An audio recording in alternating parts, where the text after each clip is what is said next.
All right, UFC 321 Aspinall versus Gane. Full card predictions starting from the early prelim opener, going to the main card on the main event. Well, we've actually got a pretty good fight, a pretty good couple fights on this card, so I'm going to try to get through the shittier earlier ones. So let's get right into it. First fight of the card, we've got Jaqueline Amorim versus Mizuki Inoue. Mizuki Inoue is not very good. I think her only win recently was against Hannah Goldie, which was 2 years ago. I think her second most recent win was over 6 years ago against Wu Yanan. And that's not a very good look. So I'm going to pick Jaqueline Amorim. She did lose her UFC debut against Sam Hughes, but Sam Hughes has a propensity to fraud check a couple of the hotter looking. When I say hotter, I don't mean like physically attractive. I do mean ability.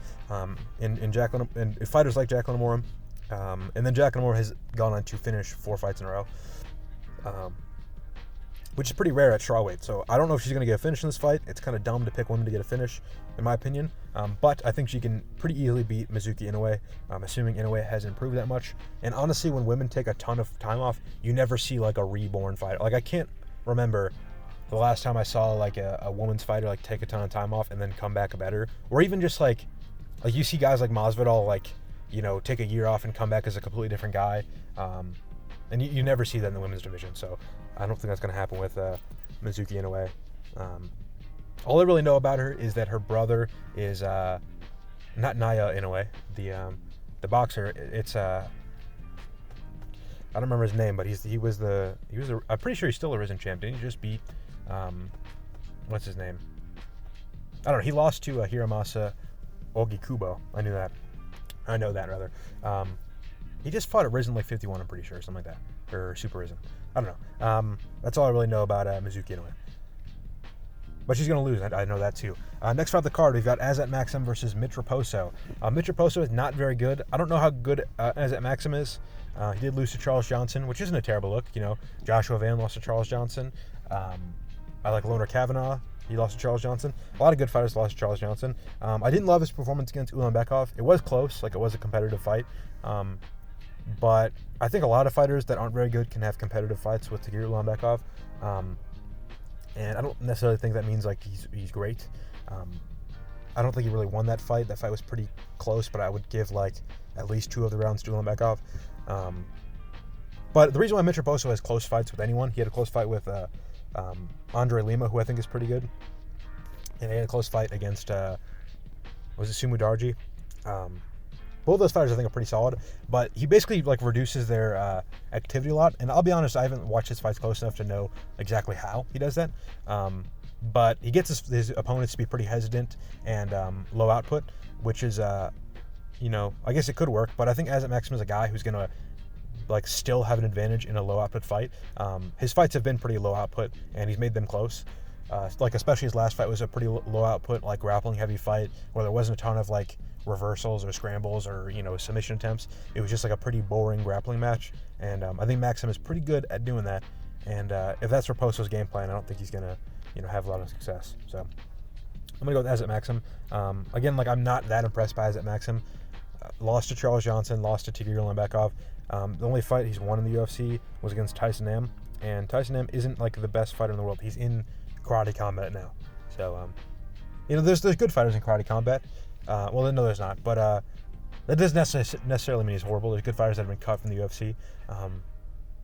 But Tyson Nam did beat Ode Osborne, I guess, and I don't know. I don't think Tyson Nam's all that good. Is my point. And Azat Maksum had a pretty close fight with him, but I think Azat Maksum and Tyson Nam are both better than Mitch Raposo. So I'm going to go with Maksum to beat Raposo. Next fight of the card, Chris Barnett versus Hamdy Abdelwahab. I'm going to pick Hamdy, and not because I think Hamdy's good. I actually think Hamdy's pretty horrible. He's kind of like Mizuki Inoue in my head, in that he took 2 years off because of a PED suspension and didn't get better. I guess he ostensibly beat Jamal Pogues, but it was a pretty close fight and a pretty boring fight. He didn't really make up a big difference, in my opinion. And then he just lost to Muhammad Usman, who then popped for steroids. So maybe that'll be a no contest. I don't know. But I don't really have any sympathy because Hamdy is himself a PED cheat. But the thing is, I'm never going to pick Chris Barnett to win a fight. Now, I know he's 2-2 in the UFC, or 2-3 or something like that. However, he shouldn't have won. the fighters that he lost to that he beat are very bad, and he's looked very bad in every performance in his fight. Like the fact that what's his face, Jake Collier took him down, held him down for the first round, literally had zero resistance in the grappling at all, and then ended up losing that fight somehow. I think he got to I want to say he got to take down stuff, but I think it's giving Chris Barnett a lot of credit. Basically, Jake Collier tried to take down Chris Barnett and then fell face first into the canvas, and then Chris Barnett like ran around to his back and finished him.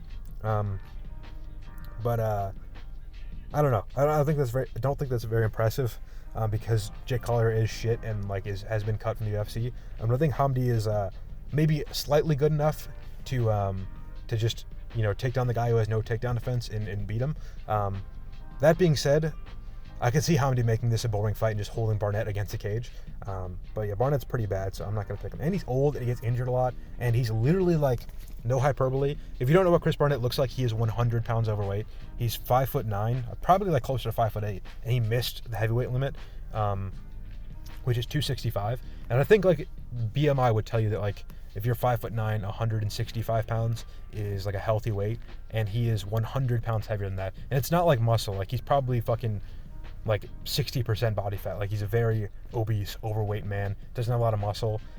It literally benefits his career zero to not be in shape. If he was in better shape, not even in better shape, if he was 30 pounds lighter, just 30 pounds less fat, like if he just fasted for, not even, obviously not fasted for 6 months, but if he did intermittent fasting or just like a reasonable like 2,500 calorie a day diet off camp, like no training, he would, in 6 months lose 30 pounds of fat and like be in better shape for his career. But in his taking like a year off between his last two fights, he didn't think to do that. So if you're picking him, I get it. I like him his fights are entertaining. I think even if he loses this fight, he shouldn't be cut. And it's kind of bullshit that Hamdy, who is a boring PED cheat, is getting this layup. But if you're picking Chris Barnett, I get why it is funny to think of him KOing this bum. It's just kind of unreasonable. And I don't think Chris Barnett, outside of the fact that his fights are entertaining and he's funny to laugh at, he does not deserve to be a professional athlete. So, but whatever. I'll pick Hamdy. Whatever. I prefer Chris Barnett to win just because I want to keep him in the UFC, and I hate Hamdy. But I'm not going to pick Chris Barnett to win any fights unless he loses 100 pounds and goes down to lightweight or something. Next fight of the card, we've got Jose Delgado versus Nathaniel Wood. Just for perspective on Chris Barnett, Jose Delgado weighs 120 pounds less than him and is 2 inches taller. And he's pretty fucking thick for his like, size and weight. So that's kind of shocking. But yeah, Jose Delgado versus Nathaniel Wood. I'm going with Delgado. I really like Nathaniel Wood. I think he's a solid technical fighter. I just think that he's got a couple flaws with his game. One, not a very good finisher. We've seen him drop a lot of guys. Like, I think his last two wins, he dropped both of his opponents in the first round and then just couldn't end up with a finish. I'm pretty sure against Sherrier, he dropped him and then went for a guillotine and didn't get it. And then with Pinedo, he dropped him and chased just like a ground and pound TKO and couldn't get it. And also, he's pretty small for the division. He's not very strong. He hasn't been like handily out grappled. I guess Naimov had a good amount of success in the grappling and like holding against the cage, but I don't think that means like he's bitch made. I just think that like he is pretty weak for the division. He's pretty small for the division. He was probably better suited for 135. But the thing about Delgado is he is a very fast starter. He's got very good finishing potential early on in the fight, and he's pretty big for the division and strong as well, and like hits hard. And I can just see Nathaniel Wood like standing in his like high guard Muay Thai stance and just getting punched in the guard and like it swinging his head around, like him getting knocked off balance by getting punched in the head in stance, just because he's so much smaller and so much weaker. And if he gets behind in this fight at all, like his inability to finish is his weakness, will leave him, struggling to make a difference in this fight.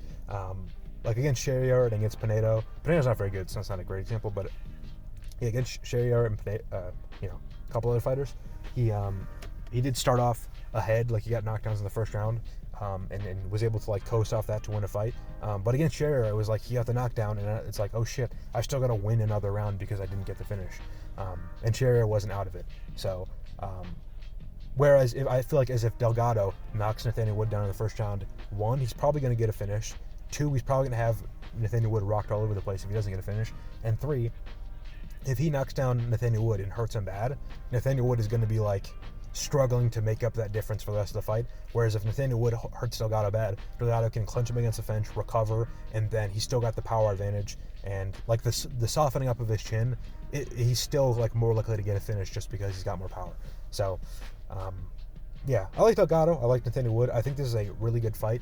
I just think this is a horrible matchup for Wood as far as like stylistically. I think he could beat fighters that could beat Delgado. But I still think he should go down to 135. He's too technical. He's too fast to waste. Like, it sucks seeing a guy who I know is as good as Nathaniel Wood and has such an interesting game lose to fighters just because he is the smaller guy. And he's just definitely not a featherweight. So yeah, but I'm picking Delgado. Probably by decision. I just feel like that he's going to get ahead in the first round, and then Nathaniel Wood is just going to have an impossible task of recovering that lead. So. Next fight of the card, Valter Walker versus Louie Sutherland. I'm going Valter Walker. Louie Sutherland, I was going to pick him in his last fight, but that fight got canceled. Valter Walker, I was also going to pick in his last fight, and that fight also got canceled. I think both against Tafa brothers. No. Walker was going to fight Muhammad Usman, but he got popped for BEDs. Yeah, Louie Sutherland has not fought in the UFC yet. I watched his third most recent fight, and it was kind of entertaining, but Louie Sutherland looked in great shape. He looked like the fucking Hulk.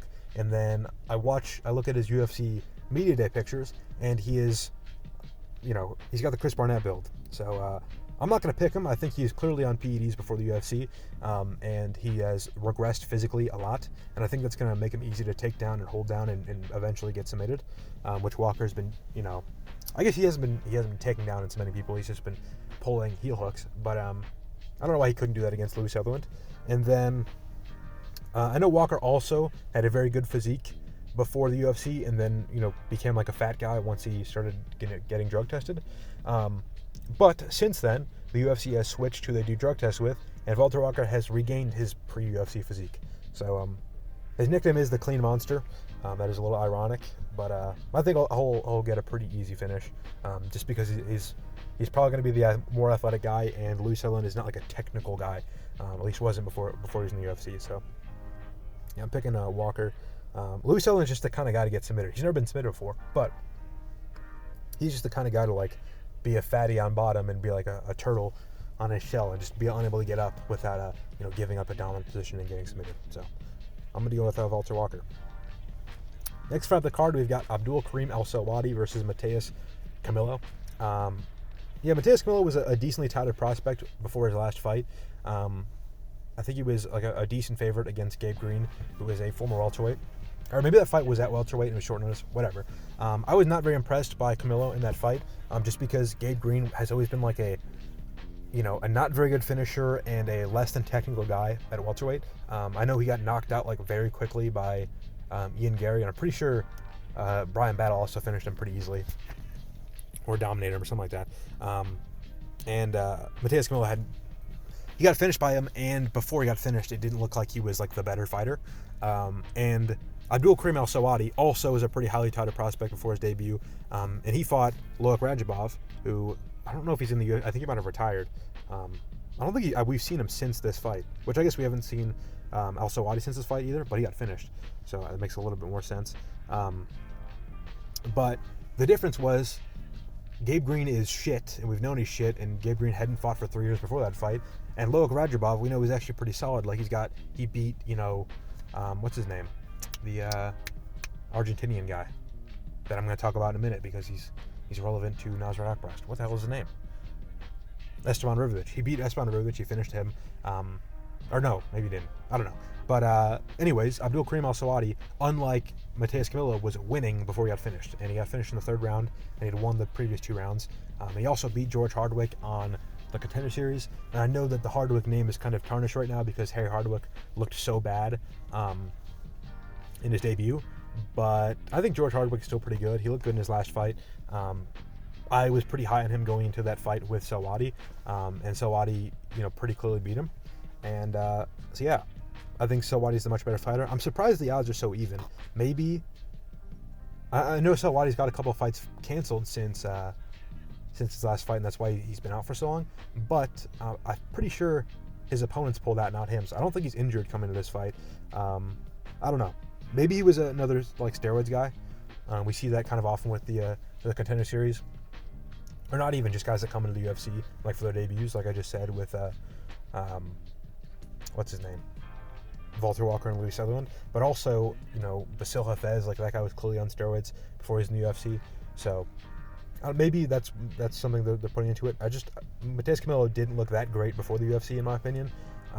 It didn't look good at all in his debut, and Selwady did look good before he got finished. So if they're gonna pick, you know, Matheus Camilo to finish Selwady, they think Selwady's finishable. Maybe, but I don't think Camilo's that good of a finisher. So you know, I don't totally agree. So I'm gonna go with Selwady by decision. Next fight of the card. This is another banger. Thank God Rebecki finally got put in front of a crowd. I don't know what the UFC was thinking with his last fight. And they put Royval in the Apex in his next fight. Isn't that absurd? Like, what is with the UFC seeing people have the fight of the year and then putting him in the Apex for the next fight? It's absurd. I don't know. But yeah, we got Mateusz Rebecki, or Rebecki. I'm pretty sure it's pronounced like Mateusz Rebecki versus Ludovit Klein. I'm going to go with Ludovit Klein. I'm going to call him Rebecki. Sorry. Rebecki has taken a lot of damage in his last 2 fights. Actually, his last 3 fights. He's taken a ton of damage. And he's pretty one-dimensional on the feet. And I think Klein is technical enough to take advantage of that. Now, Klein, I thought he's, you know, I thought he's going to have a more competitive fight with Gamrot, a different Polish Matheus. But he just got taken out and held down for all 3 rounds of that fight, which should have been a main event. It kind of ended up being the main event. But yeah, I wasn't super impressed by that, but I think this is a very different matchup. We've seen Rebecki have like mixed levels of success in the grappling. He looked really good against Jose Johnson. He got him with an armbar, I'm pretty sure, in the first or second round. But when he grappled against Carlos Diego Ferreira, he kind of gassed pretty hard and ended up getting finished later in that fight by a guy who's just like a good survivability technical guy. And I know Klein did get like very easily like dominated basically in the grappling by Gamrot, but he did never give up any like super dominant positions. Gamrot stayed in his guard or half guard for most of the fight, and that is where I feel like Rebecki would gas out, because most of what we've seen in the grappling as far as those positions is kind of like the Volkanovski, like, you know, let them put a heel on your waist and like, you know, try to throw punches from their guard. And that kind of style like gasses you out pretty hard. So if Rebecki tries to grapple like Gamrot did, I think he's going to gas and then get finished later. And then as far as on the feet, like I said, he's taken a ton of damage in his last 3 fights, but especially the last 2, he's had like fight of the year wars. His fight with Chris Duncan, which I think he arguably won, is still, I think, my pick for fight of the year in the UFC. He took so much damage in that fight. His eye was like exploded, both eyes. He had cuts everywhere. And I feel like those are going to open up really easily against a guy like Klein, who's got like a pretty good jab. And he doesn't have a ton of power, but volume is what you want to open up cuts. You don't need to be in Gane to open up a cut on a guy's face. You just need like abrasions against their soft tissue. You're going to open cuts like crazy. And another thing, Rebecki, especially in his last fight against Chris Duncan, he was leaning towards his lead side, like very blatantly. Like every single time you throw a jab and slip to the inside, and then he would throw a kick or anything with his left hand in southpaw, and he would slip his head to the outside like very blatantly. And Chris Duncan's not a very fast lightweight, so he wasn't able to take advantage of that. But a guy who is as fast and as technical as Klein, I think is going to take advantage of that super easily. You know, whether it's a lead hook in orthodox or what I think is going to be a lot of is lead kicks for orthodox, like using the left leg. And Chris Duncan used that a lot to the body against Rebecki, but he didn't go to the head a ton. I just think that like with the way that Rebecki leads towards his lead hand, he's going to get kicked from that side a lot. And we've seen Klein have pretty good lead leg kicks before. And also, if the kicks start landing or the jabs start landing, the eye that swelled up really bad in his last fight was his right eye, which is his lead side eye. So if that starts happening, like his eye gets swollen shut, he's not going to be able to see kicks coming from his lead side. And if Klein mixes up the body kicks and the head kicks a lot, I think he's going to land like a flush lead leg, like switch kick right on the temple of Rebecki, like right by his eye, and just knock him out. Like he's just taking so much damage. people aren't like his fight with what's his name, Orobai. That was 1 day less than a year ago. When this fight takes place, it'll be like 364 days after the Orobai fight, and it'll be less than like 4 months since the less than 3 months since the Chris Duncan fight. So, but I think people aren't meant to take that much damage. I think his body's gonna give in. Even in the Carlos Diego Ferreira fight, he took so much damage. Like he was getting his ass whooped later in that fight. So, I think that like it's such a bad idea to take such a dangerous, like if he was fighting fucking, Brennan Marat or something this quick on a turnaround, I would get it. But a guy who's like maybe not as dangerous as Ludovit Klein, but who has, I guess dangerous. Like if Ludovit Klein starts to mount a lead on you, he's gonna roll and like start to whoop your ass. I think that's what we're gonna see. Again, like, I'm kind of surprised the odds are so even. I know Rebecki's good, and he looked really good against Orobai, who a lot of people probably pick to beat Klein, and he arguably beat Chris Duncan, who's looked really good recently. But I don't know. It's just not a very good matchup, and it's been so recent that he took so much damage. So I'm not picking him anytime soon. And it looks like it's just over 70% of people on Tapology are picking Klein. So I'm going to agree with that. Next fight of the card, Ikram Aliskerov versus Junior Park. I'm going with the underdog with Junior Park. I actually think he's a pretty good matchup to beat Ikram Aliskerov. Now, when they announced this fight, I was like, I'm going to pick Junior Park, and I'm going to get some good odds on it. And then they announced the odds, and Ikram is only minus 300, which is not as good money as I thought I was going to get on it. But I guess that kind of affirms my pick a little bit. I never pick big underdogs, when they win. He's Dagestani too. Like the Dagestani guys usually get such a,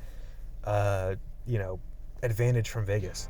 I'm gonna pick Junior Park, and the reason why I'm gonna pick Junior Park is I just think that Aliskerov has not looked good in the UFC against opponents until he finishes them.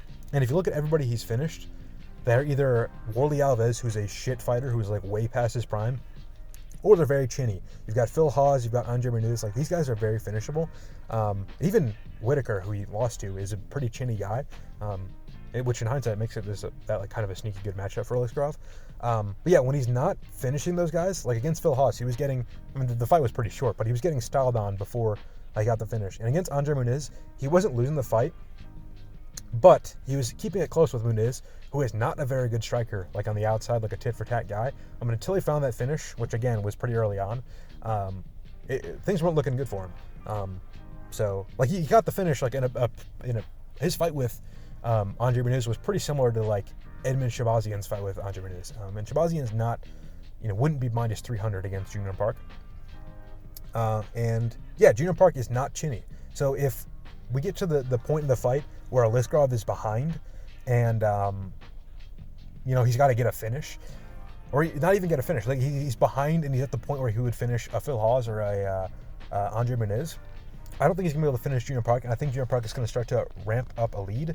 And I think that Aliskerov is not going to start grappling unless he gets pretty far behind. And I haven't been that impressed with his grappling, his offensive grappling that much throughout his career. So if he gets behind, I don't think he's going to be able to easily take down and control and beat a guy like Junior Park, who's got some pretty crafty grappling and he's pretty well-rounded. So, I think that Aliskerov is pretty similar to Gregory Rodriguez. And before Rodriguez got that finish, Junior Park was kind of styling on him.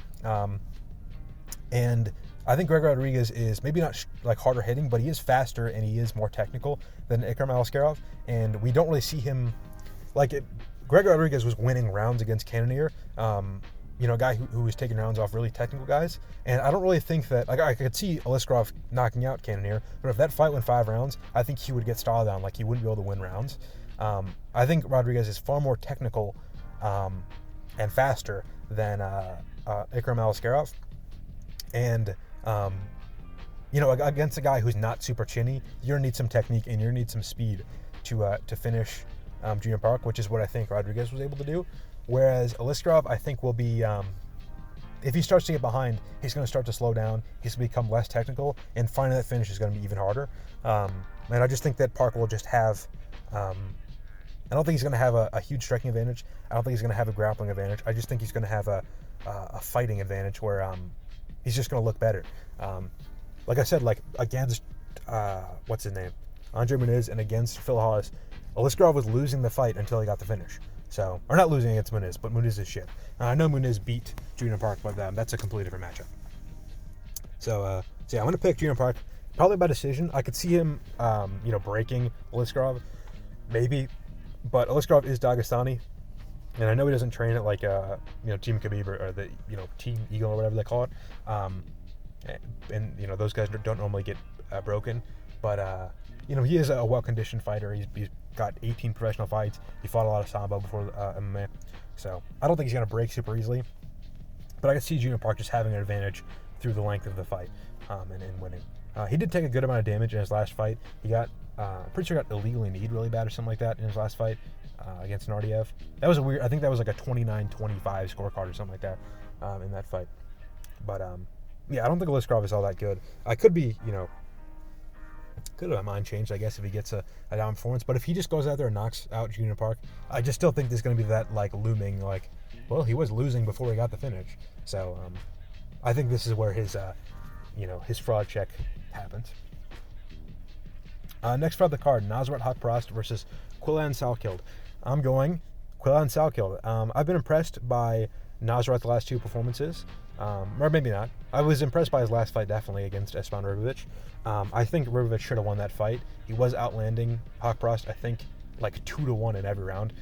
He was outlanding by a pretty significant margin. But I do think he was landing a lower quality strike compared to Haqparast. So I get why he got the decision. Against Jared Gordon, he definitely should have lost that fight. That was kind of a bullshit decision. I do remember turning off the fight, going to get go to the bathroom or something, and thinking Jared Gordon had clearly won, and then coming back and be like, what the hell, they gave it to Haqparast? And I guess that was in Riyadh or Abu Dhabi. It was in the Middle East or one of those areas. And that's where this fight is. So I guess maybe you could get another robbery. But I think that Salkild is a very different matchup than the Esteban Ribovic fight. I think he used a lot of the same tools. He used a lot of straight punches in combination, 1-2 uppercuts or, left hook, right hand, stuff like that. And that is a lot of the similar tools that Ribovic uses. Again, straight punches in combination. It's just I think Salkild has a lot more power and he throws a lot more into his strikes. You see a guy like Ribovic, he's going to, I think in his last, 3 fights, it was his last fight against, what's his name? Who the hell did he fight in his last fight? It was against Haqparast. It was against the Mexican guy. Shit, I'm so bad with names right now. His last 3 fights, he had Fight of the Year candidates against 3 guys in a row, and he landed upwards of 150 significant strikes to the head of all of these guys, and he didn't get a finish in a single one. So he's not much of a finisher. He did rock what the hell? Zellhuber, that's his name. He did rock Zellhuber really bad and almost finished him, but he wasn't able to get the finish. And Zellhuber is kind of a chinny guy. He did get dropped by Michael Johnson, I think twice, right?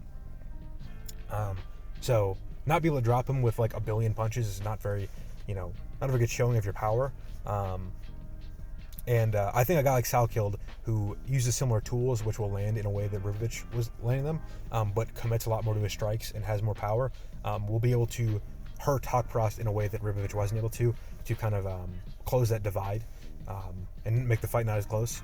But, putting a lot more effort into strikes does make you gas out easier, and I think that Ribovic probably has a better gas tank than Salkild too. I just think that Salkild will be able to get out to such a lead, win around 1 and 2. And kind of like the Inoue fight, where he looks gassed out and bad in the 3rd round, but he does win because he clearly won rounds 1 and 2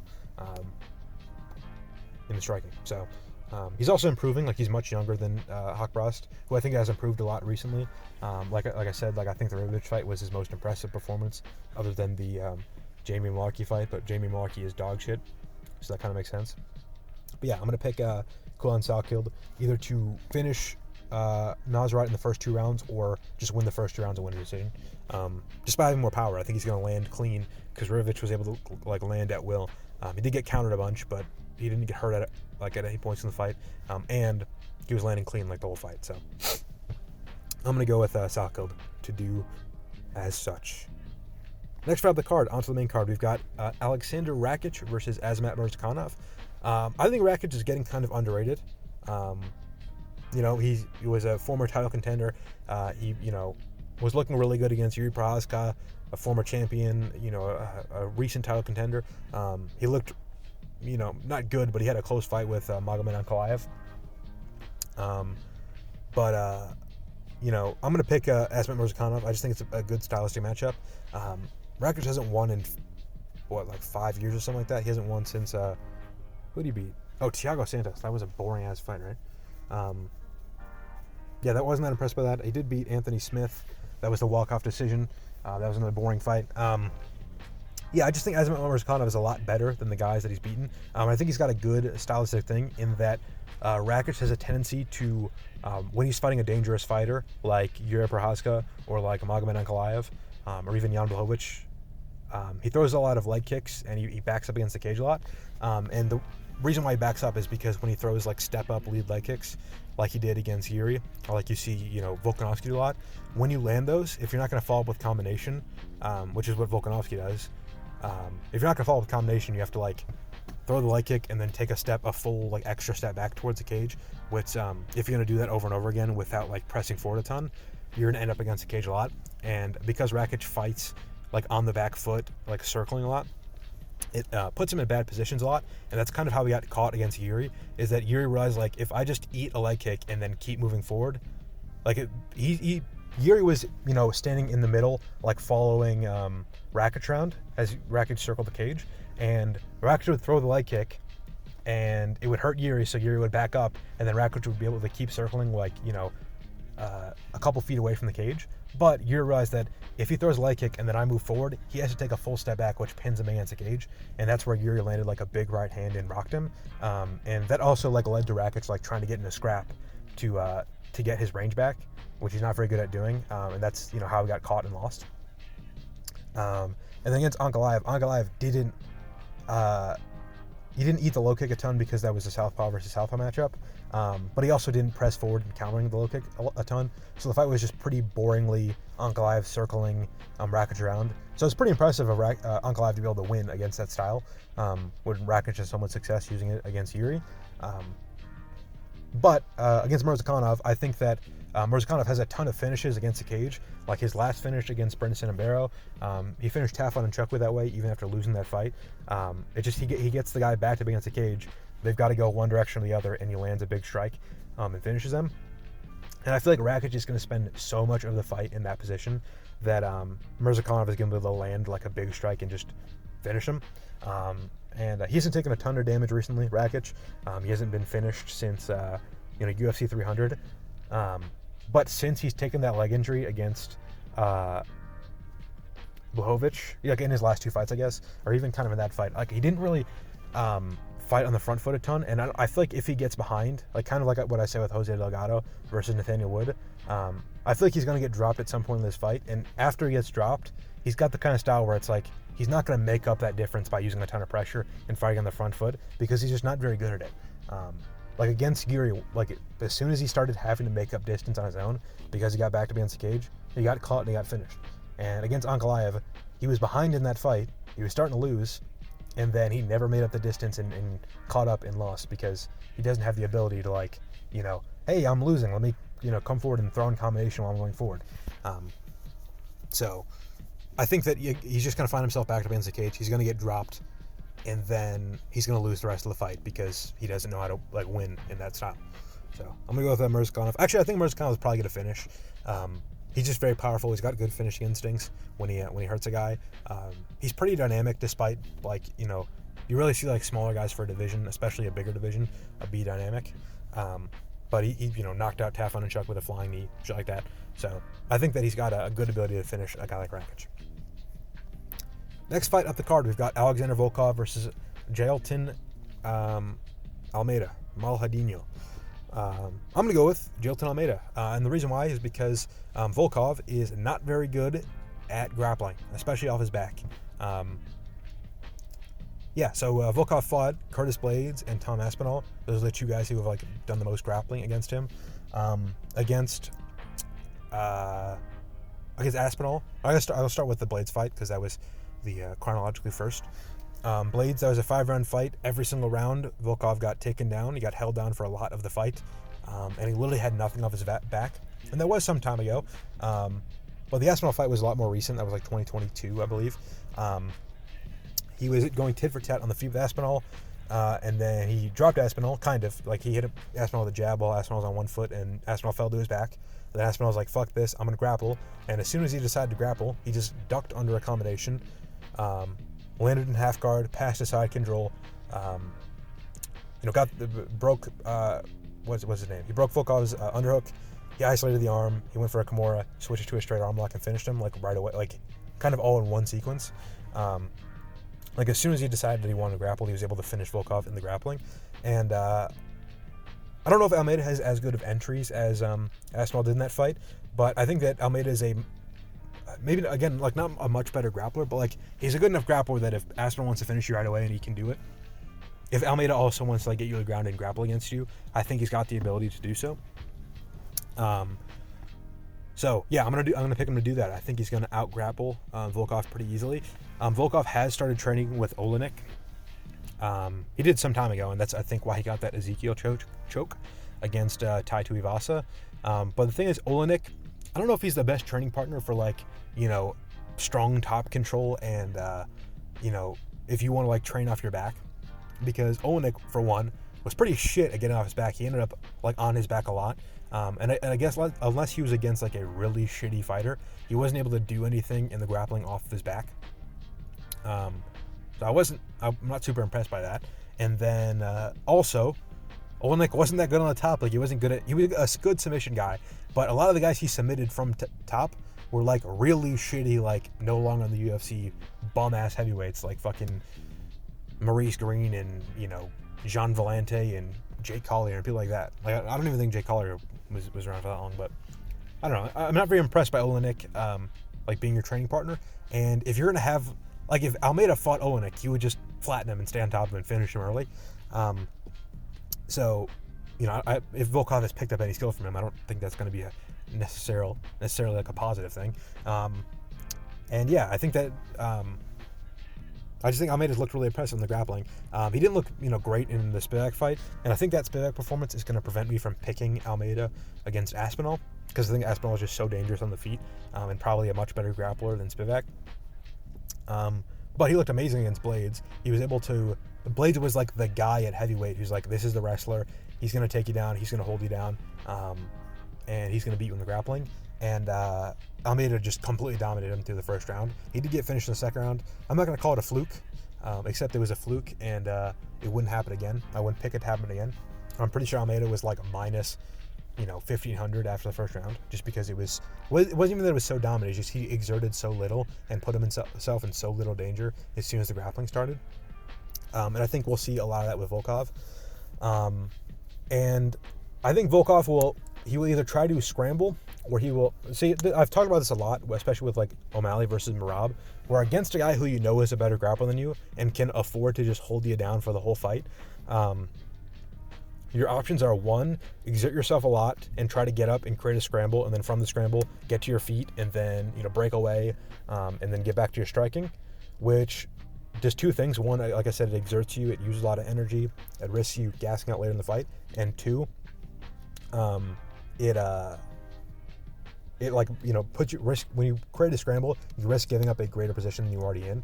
Like if you got your guy in your guard and you just keep him there, he's not going to do a ton from your guard. But if you kick him off and then try to shoot him for a single leg and then break from there, you got the risk of him running to your back or sprawling you out, or ending up in a better position. So if Volkov tries to do that again, like those are his risks. Or he can just sit on his back, wait for the round to end, wait till he gets put on his feet in the next round, which I think he could do. That's how I think the fight's going to play out, is I think the first round, Volkov will be like so worried about, like the fight ending up like the Blades fight or like the Aspinall fight. Yeah, I think Aspinall will be at the back of his mind because he's fighting on this card. I think he's trained with him recently. That's the more recent fight. He'll get taken down. He's like, okay, I need to make sure I keep my underhook, make sure I keep him in a safe spot. Don't get finished. Just keep it safe. Let's get out of this round. And then when he gets taken in the second round, he's gonna be like, oh shit, remember the Blades fight? I stayed on my back like the whole fight and I lost a decision. Let me get up. And I think that if he does that, he's just gonna get his back taken and get submitted. Another thing, like a lot of people talk about how being taller helps you prevent takedowns, especially from the clinch, which is where Almeida does a lot of his work, which is true. You saw it last week with Bacoa versus Belgarui. But Koov wasn't able to easily take down Belgarui from the body lock position or like the single underhook position in the clinch because Belgarui was like towering over him, and he's able to just frame off and just loom over him. And you don't want to risk doing a body lock takedown against a guy who's way taller than you, because they can just fall on top of you and you can end up on bottom. So he struggled to get dominant, or not even dominant positions. He just struggled to get takedowns from those positions, which you might think of Almeida because he does a lot of work out of the clinch. But if you watch the Blades fight, a lot of what Almeida does is he gets in the clinch, he gets the underhook, and then he does what Oliveira does, Charles Oliveira, gets the underhook, and then he runs the back. So he goes under the underhook and goes to the back, and that is a much better position to take down taller guys than the chest-to-chest body lock or the chest-to-chest underhook. Because you're behind them, if they're leaning, as their body leans naturally, they're going to lean forward away from you, not over you. And their legs are going to be long, so it's easy for you to reach down and grab a leg and pick them up, or grapevine the legs or something like that. So it's easier for you to get a takedown from that position against a taller guy than it is for you to get a takedown chest-to-chest against a taller guy. So I think Almeida's going to have a lot of easy success in the grappling. And Volkov is just not the best finisher on the feet. Maybe he'll end up in a sprawled out 2-on-1 position where he can just freely elbow and punch the head like Blades is able to. I just think that's less unlikely. And if Almeida is just following him around like a bum the whole fight, swinging like an idiot, or just getting out jabbed the whole time, Volkov showed that he couldn't finish Pavlovich from there, or even hurt Pavlovich. He just kind of won the fight, So I'm going to pick Almeida to win the grappling, and even if the fight stays on the feet, I don't think he has a huge disadvantage. He does move his head a lot, so I could see the fight ending up a lot like the Pavlovich fight if Almeida, decided not to shoot any takedowns.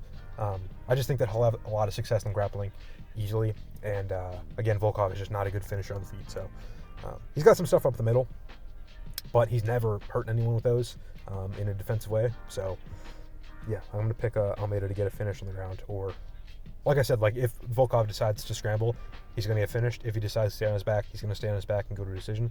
Almeida's not the best guy at finding dominant positions and finishing from there. If you see the Lewis fight, but I don't know. He's a pretty good finisher. That's the only fight in Almeida's entire career he didn't finish, as far as wins go. So he could win that. All right, next fight of the card: Umar Nurmagomedov versus Mario Bautista. I'm going to go with Umar. Mario Bautista has had close fights with similarly well-rounded fighters. For example, Damon Blackshear, who are just not nearly as good. And that fight was pretty close. And Damon Blackshear even took that fight on short notice. And I'm not super high on Damon Blackshear as a fighter right now. He looked really bad against Cody Gibson until he got the finish. And Cody Gibson just got knocked out in 20 seconds by Aori Chilang, an unranked, not close to the rankings guy.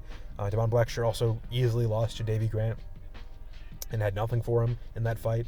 And Davy Grant did just get finished in the first round by Charles Jourdain. And you can ignore the last two performances from Cody Gibson and Davy Grant. It's pretty clear that Davy Grant and what's his name? Cody Gibson are not the same level as Umar Nurmagomedov. And Damon Blackshear had close fights with them and lost to Davy Grant. And Mario Bautista had a close fight with Damon Blackshear, who took the fight on short notice. Literally had just fought a week ago.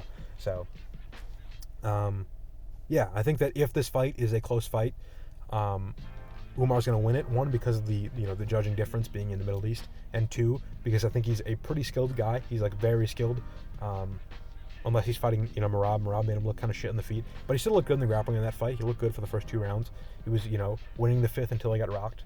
So he's probably one of the, I don't want to say he's the most skilled guy in the division, because you got guys like O'Malley and Peter Yan who are super technical. But as far as abilities everywhere, he's maybe the second best guy in the division. Almost be the champion. And I think that he's very good. And Mario Bautista's wins have not aged that well. Jose Aldo looked worse against what's his name? Against Eamon Zahabi did better against Jose Aldo. Mario Bautista had to really stink that fight up to get that win. That fight he arguably still could have lost. He still, I think, should have lost rounds. Was it 2 and 3 or 1 and 3 or whatever? didn't look that good against, like, he looked good against Patchy Mix, but that wasn't like the most dominant performance ever. And Patchy Mix just lost to Jacob Wicklach, and that could have been a robbery, but Jacob Wicklach is not nearly the level of Umar Nurmagomedov.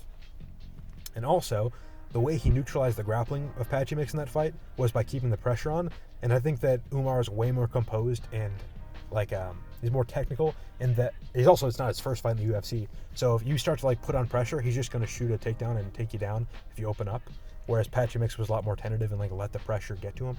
So yeah, I don't really see a way for Bautista to win this fight cleanly unless I could see maybe if he amps up the pressure like crazy, he can break Umar over the fight. It just, Umar, we did see him break in his last fight against Barab, but that was in a 5-round fight where he arguably won round 5 and definitively won rounds 1 and 2. I think one judge gave round 2 to Merab, but also a judge gave round 2 of Reyes and Jones to Jones. So I don't know, but definitively Umar won rounds 1 and 2 of that fight. And if he wins rounds 1 and 2 of this fight, it's a 3-round fight, he wins the fight. So I think Umar should be able to get this done pretty easily. I still want to see him win another before he gets to fight Merab. I think he's going to sit out until he gets a title shot if he wins this fight, which does suck. But I'll talk about that at a later date, I guess. It's mainly, I got to get to the fucking next 2 fights because I'm already like 40 minutes. Oh shit, I'm 46 minutes into this recording. So this is my longest video ever, I think. But yeah, on to the co-main event, I guess. Vernon Jandiroba versus Mackenzie Dern. I'm going with Mackenzie Dern. And which might be a little surprising. I understand why a lot of people are low on Dern and high on Jandiroba. Dern, had a... I just remembered Lupita Godinez's fight. I'm not super high on that, but I guess that was in the Middle East. So was this fight, so maybe that's a good sign. But she looked really bad against Andrade, and she looked really bad against Amanda Lemos. 2 fighters that I'm pretty sure Jandiroba has beaten. I know for a fact she's beaten Lemos. I'm pretty sure she's beaten Andrade, but I can't really picture that fight. I don't know if anyone would want to. But yeah, Dern looked really bad in those fights in the feet. She got styled on. She got smoked.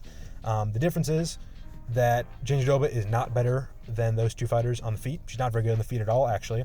As a matter of fact, when Dern and Jandiroba last fought, Dern did better on the feet. And Dern did have like a... she started training with Perillo, whatever his name is, and Perillo gave her a good jab after that fight. So she went on to fight Angela Hill, and her striking looked improved. So Dern has looked improved in the striking since that fight, and Jandiroba hasn't. So I don't think that Dern is going to get styled on the feet in this fight, like she did in her 2 worst losses. And I think she's a good enough grappler that she won't get like completely out-grappled like all of Jandiroba's recent wins have been from. Yeah, like Mackenzie Dern at one point was the best female grappler in the world. I think she's still probably a top, 5 or 4 or 5 grappler in the world. I know, like, there's Fionn Davies. There's that Italian woman who just beat, arguably, Fionn Davies. But I think Dern is, up there in the female grapplers. So I don't think Jandiroba is going to easily out-grapple and finish her. In their last fight, the grappling was pretty even. And I think... maybe Jandiroba got a slight edge in grappling, but Dern was good enough in, the counter grappling to keep the fight on the feet where she had an advantage and win the fight. And I think that her wrestling has been her most improved asset since that fight, other than her boob job, I guess. But she fought Hebas shortly before the first Jandiroba fight, I'm pretty sure, and she looked bad in that fight because she wasn't able to get takedowns, and Hebas styled on her on the feet. But in their most recent fight, which was Dern's most recent fight, Hebas was not able to keep Dern from taking her down. Dern looked fine on the feet. She was a little bit worse, I would say, than Hebas, but she had the takedown threat. She was using the takedowns well, and then from the takedowns, she was able to get a submission pretty easily.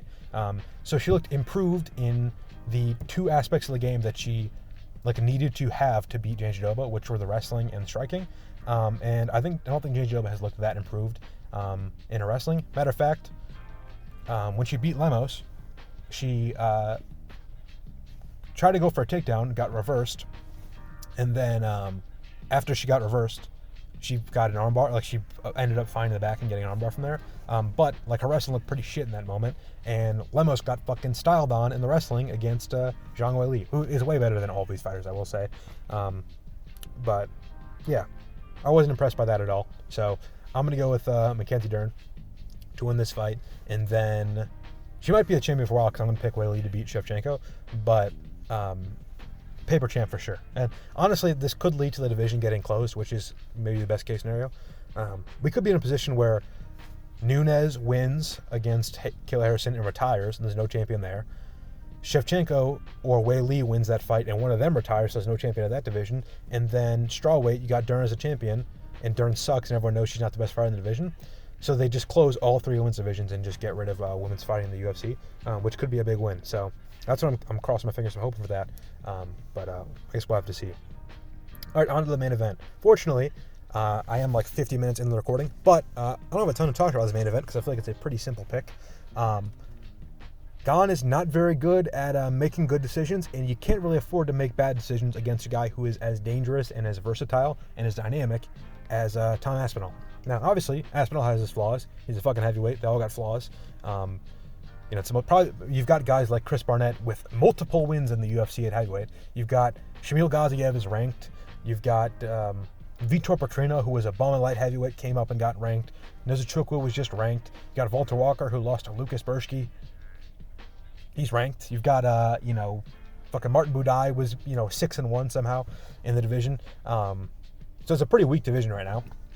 All of them are flawed, of course, but in a sea of flawed fighters, you've got the slightly less flawed fighter in Tom Aspinall, who's actually pretty technical at some stuff and has been doing mixed martial arts his whole life, which is I think he's the only heavyweight who is in that field.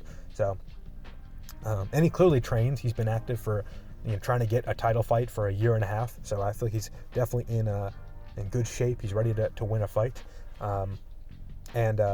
One thing he does really well, like I said before, with the Volkov fight, but also with the Arlovsky fight, is when he is a little bit worried about losing the fight on the feet, he shoots like a reactive double leg, fucking rugby tackle, blast double leg takedown, takes him down, and that's where he gets a finish. Against Volkov, or I'll start with the Arlovsky fight, because it's, like I said, chronological.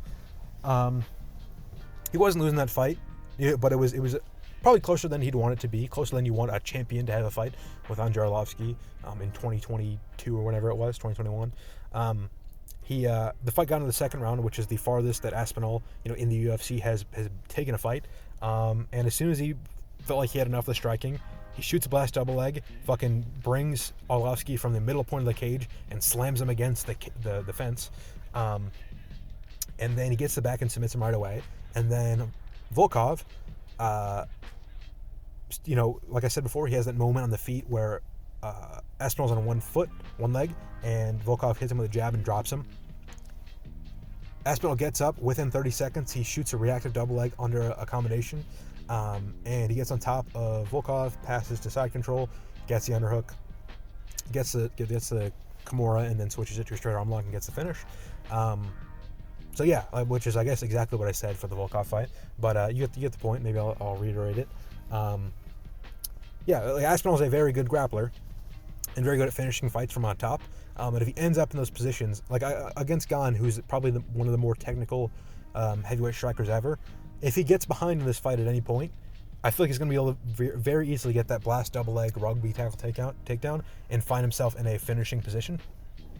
I think that's probably what's going to happen. And that's what happened with Jones against Gane. And Ngannou did a lot of takedowns like that too. But that Jones gets fouled immediately. He does some spinning shit. And then Gane slips off the center line to throw a kick. And he just leaves his hips literally right in front of Jones as Jones is walking forward. So Jones just takes him down, gets his back, drags him down, gets him to the fence. He covers the legs. And then he gets in a guillotine, and Gane literally never defended a guillotine in his life. Didn't know what to do. Didn't know that, I have both hands and I'm in an athletic position. I can just grab your hands and fight the choke and then stand up. Didn't even know that, so he got submitted right away.